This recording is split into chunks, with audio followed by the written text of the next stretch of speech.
Đánh giá không đúng năng lực của trường. Đánh giá không đúng năng lực của trường.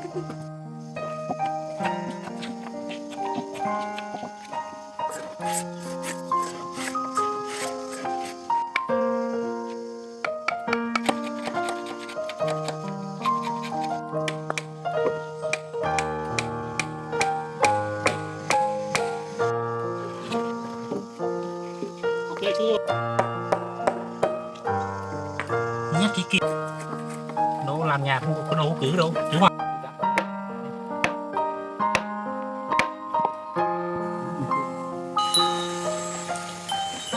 Đu con thì cho nó vâng, kiếm không tăng cách.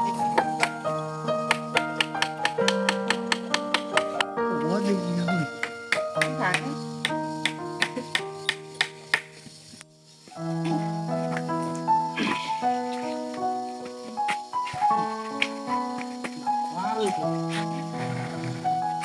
Đâu? À bố, không vừa đâu. Cái bên này cao hơn. Cao hơn này. Cao không?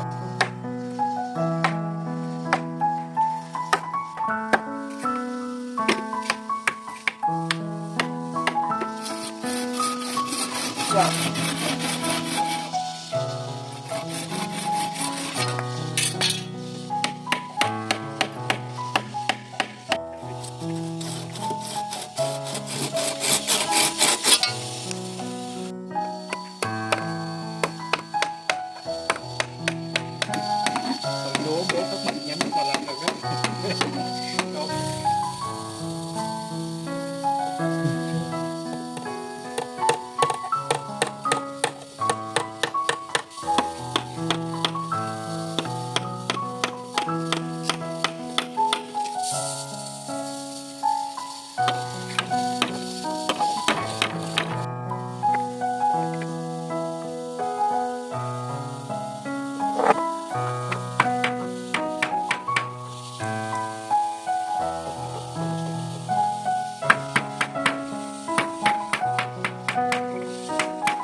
Đi vào nhấc lên một tí.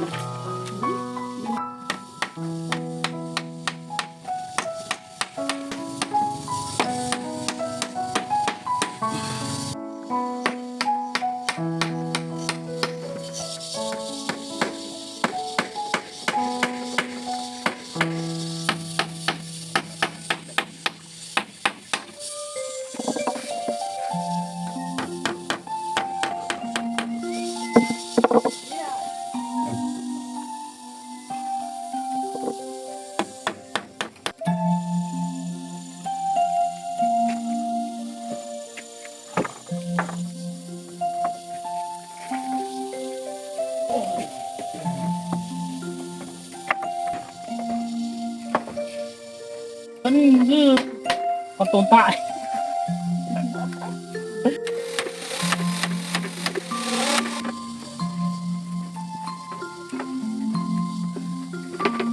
Giờ là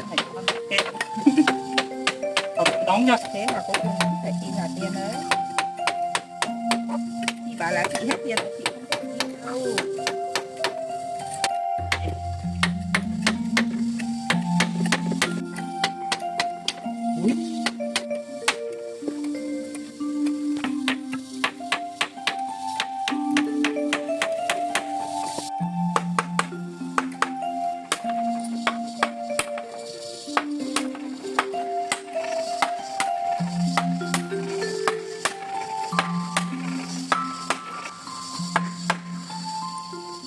ความ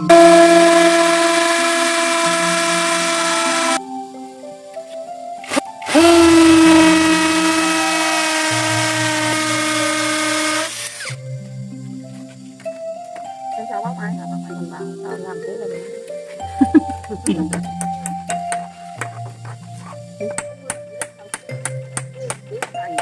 Không đi lòng.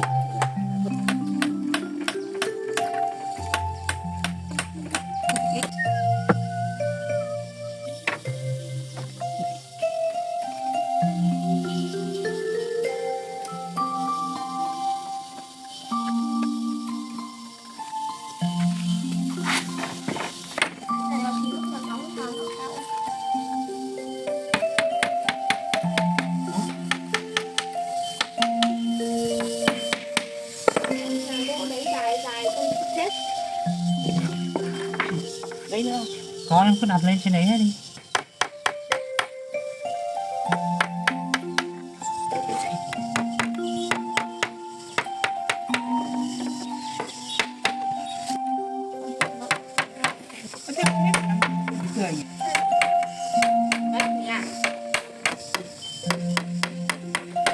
Ok, mà mình lắp nha. Không rồi. Đấy xấu à? Đẹp này mà xấu à?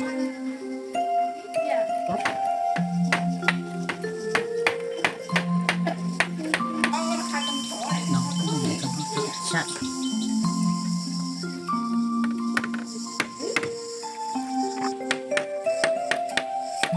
Không ăn cây à?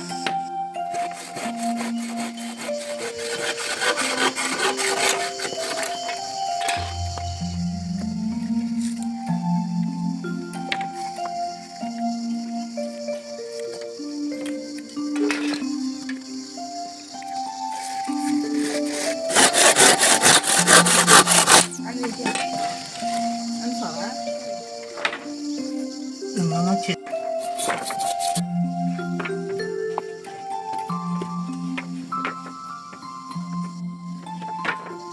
Xếp qua qua có chỗ ngồi một tí nóng.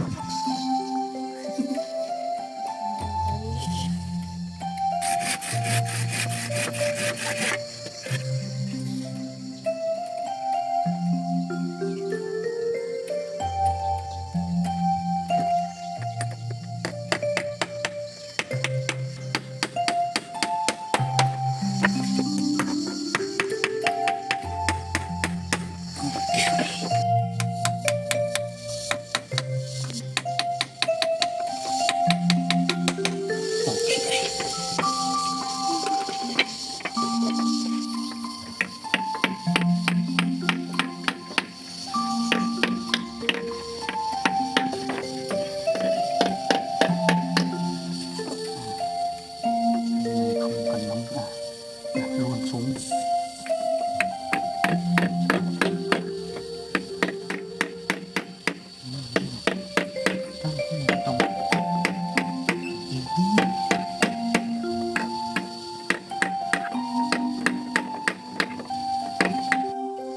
Là để cấm biết là được đấy.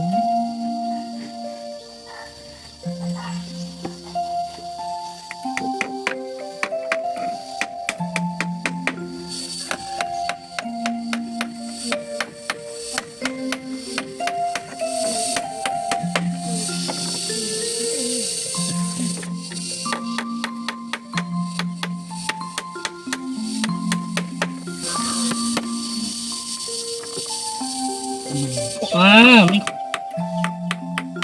tức không nó hỏng hơn đúng hả nhỉ? Ok Vô cái đo kia của con đâu?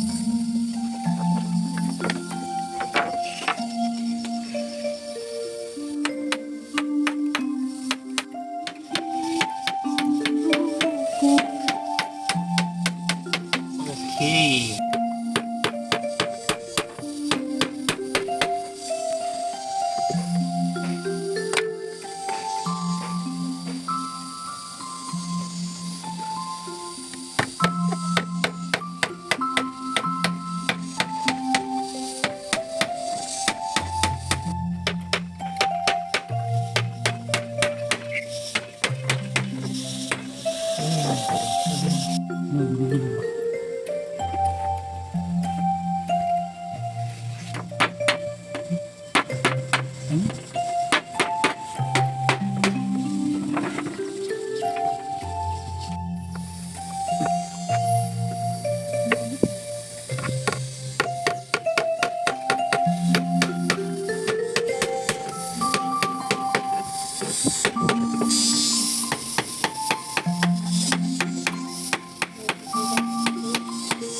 chắc là nó tình mà đi vô cái gì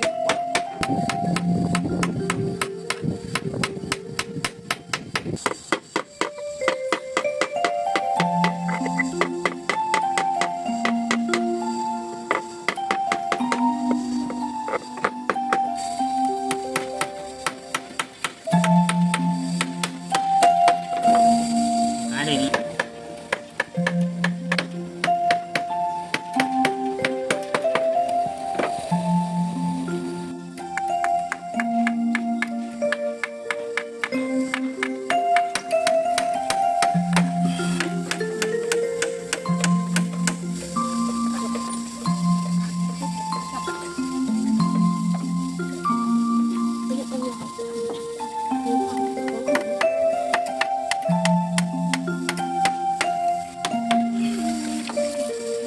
tuổi này nó là lúc đấy nó hình như là có tự nhiên không nó là mai giờ lần rồi khó xuống ra biết nói hơi bị nhẹ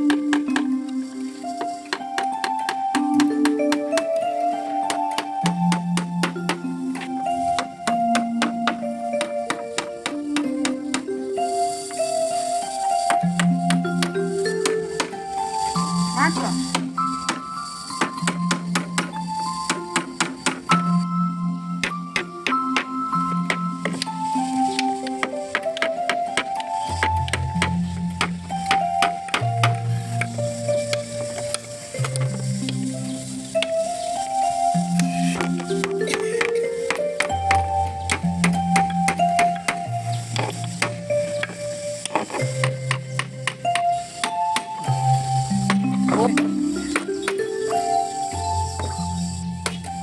ngày xưa hay bán quần áo gái chở hỗ trợ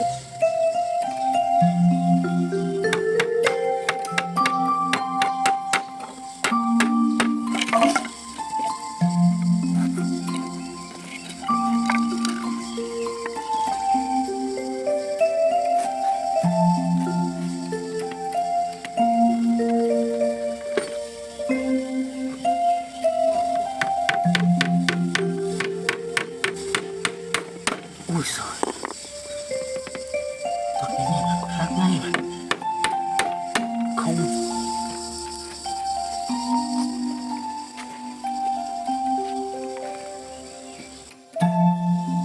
kiểu như không bằng cái dây chân của tôi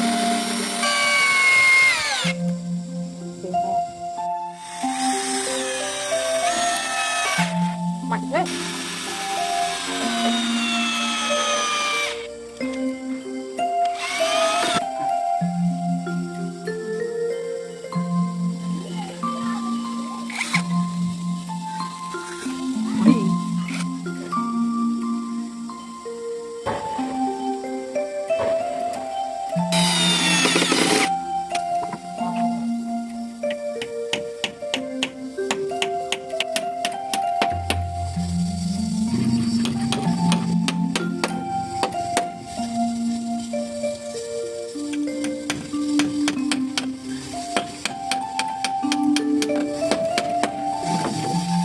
thế sao có mỗi 3 cái thôi mình làm gì đủ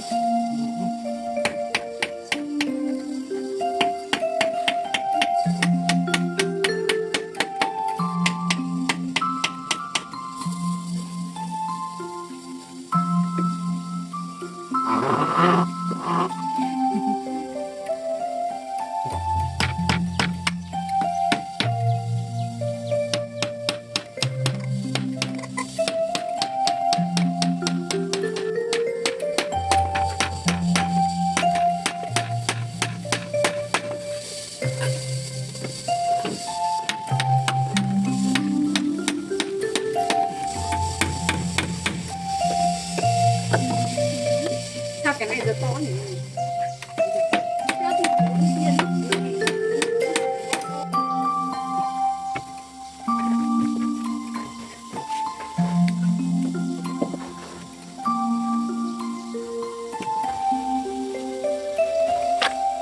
trèo lên trên đấy khoan được đúng không ạ? Không bỏ mẹ vào con đi. Thế là biết là con đèn mà con đi không phải tối. Con này là ok.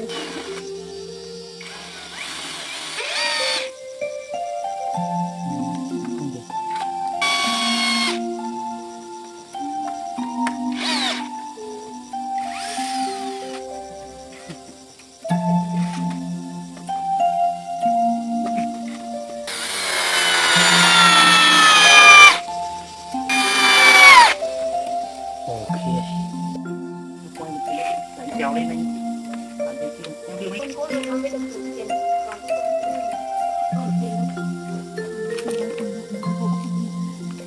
con run. Đúng không?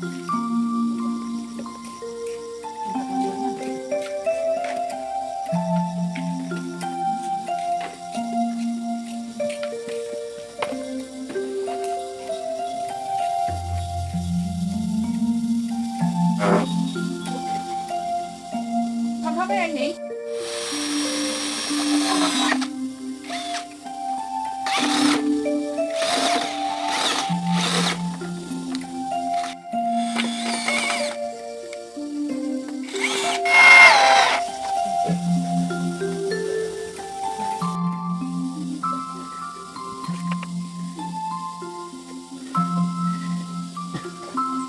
Cắt.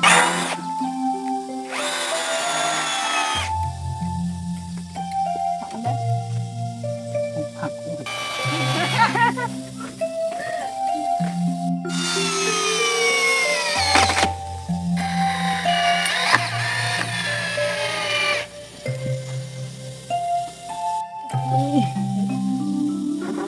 Gốc cây to hay là cái gì?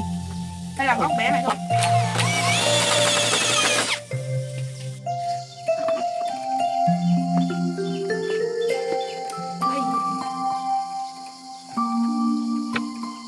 Này thì không cưới được rồi. Năm thắt thì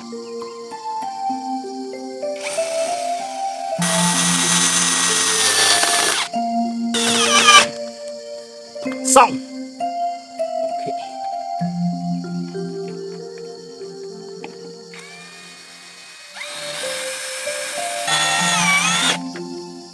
Chuột nó. Anh quê cái này đấy. Họ làm cái nhà trông ngày xưa họ ở ngay cửa hang sẽ là nhà chị nhưng mà họ ở trong đấy nó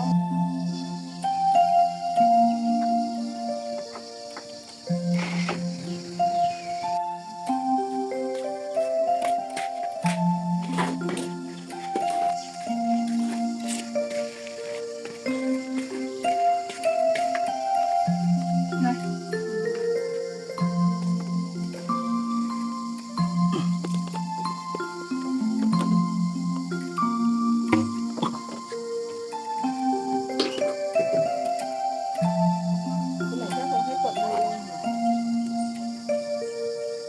Chắc là thẳng.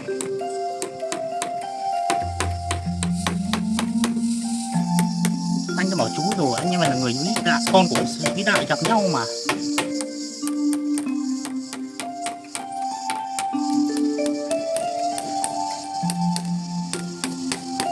Cái này luôn mà. Cái là Như thế. Vâng. Cháu tùy tung bóng chừng không mấy cái mảng đấy đâu. Mới rồi bé mù. Nếu để chơi ok.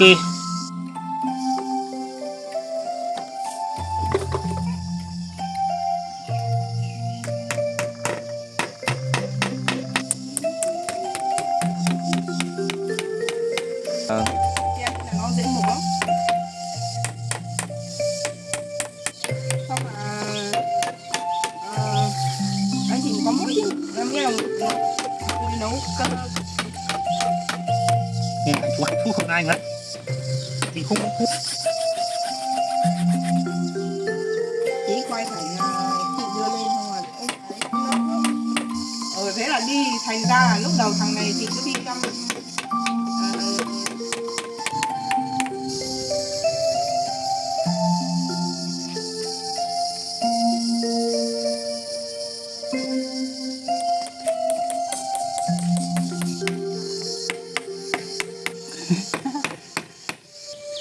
thôi ó của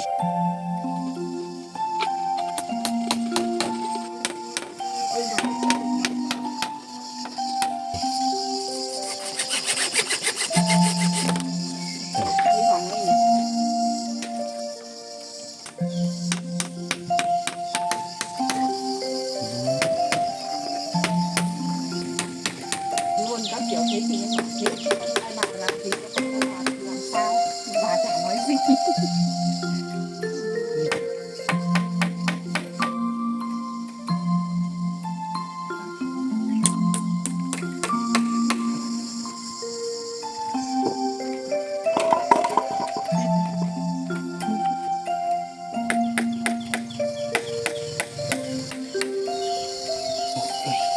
Hôm nay là ai cũng làm bánh mình rồi chưa.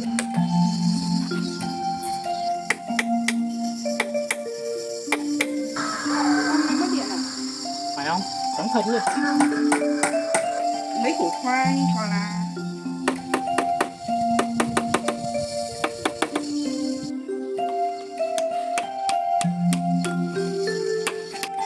nó mọc tự nhiên thì mẹ em cũng ra, nó không mọc tự nhiên mẹ em cũng ra nhà. Nó phải ai em.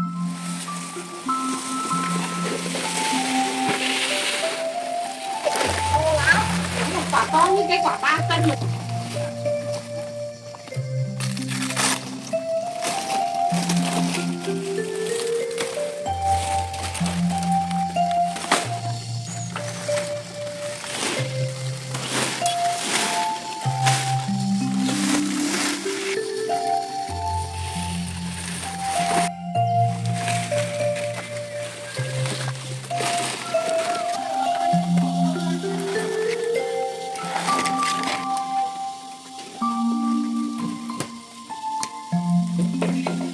Ôi, đấy con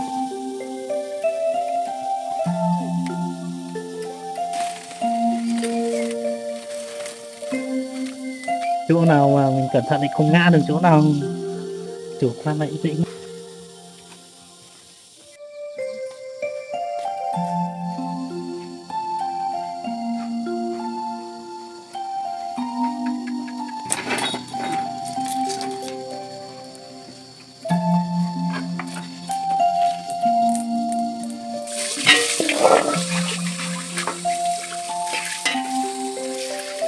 để đặt vào.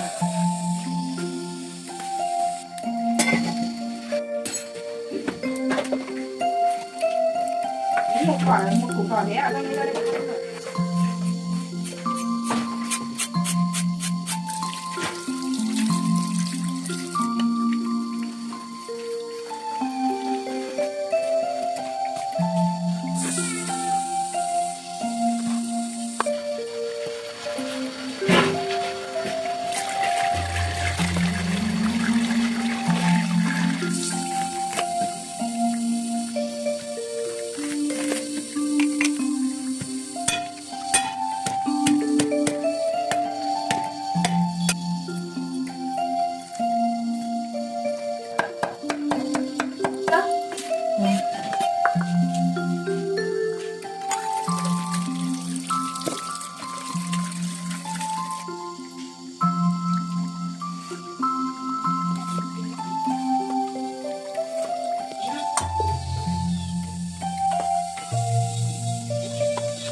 Rồi nào.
có cái muối rồi không có công đoạn cho muối nữa.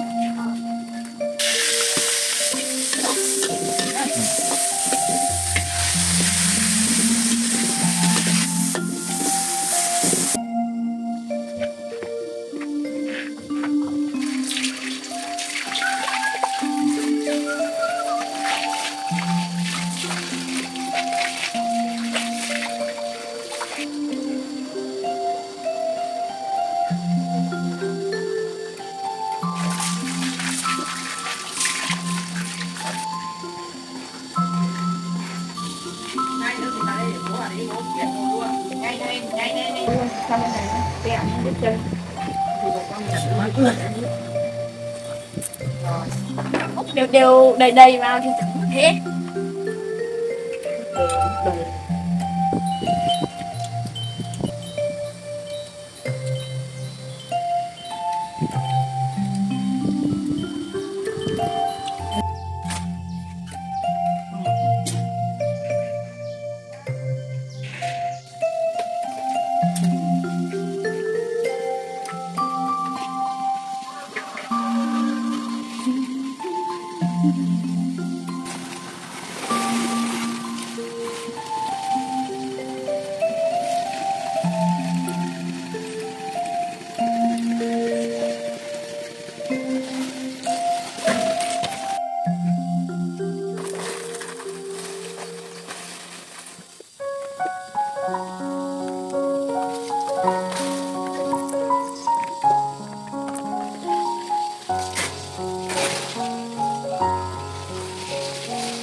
tự nhiên chị chả mà đi qua đây cả chục lần mà còn tin có mình không gọi là bạn ế đấy là nó kiểu 6 tháng gì đấy cũng tất cả những cái này đây là cao mà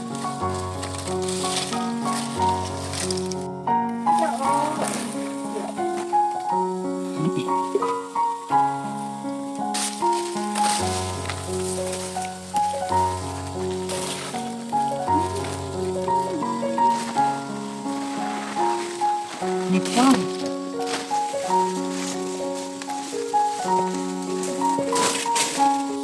cái này nhìn mỏng lắm Hoàn ạ. Khác với khác đấy. Sợ đâu.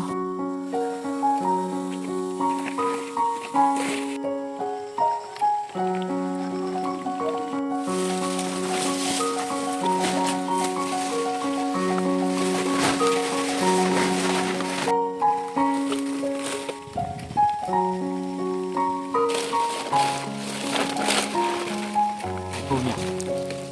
Thế ổn không?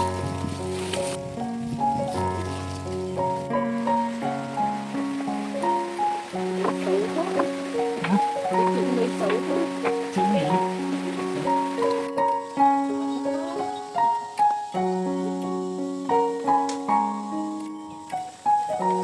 Nó xuống nghe rồi. Nếu mà anh thấp ngã lại anh bảo là em viết phải nhá.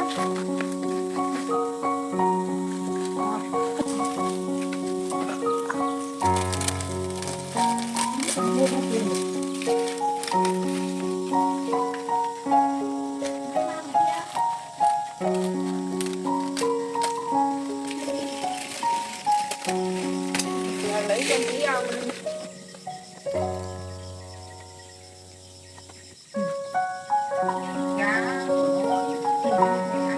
Thì lập lá là có khi là nó không đúng chiều như kiểu các cụ nói rồi, chứ còn lập cái này nó không xấu đâu mà.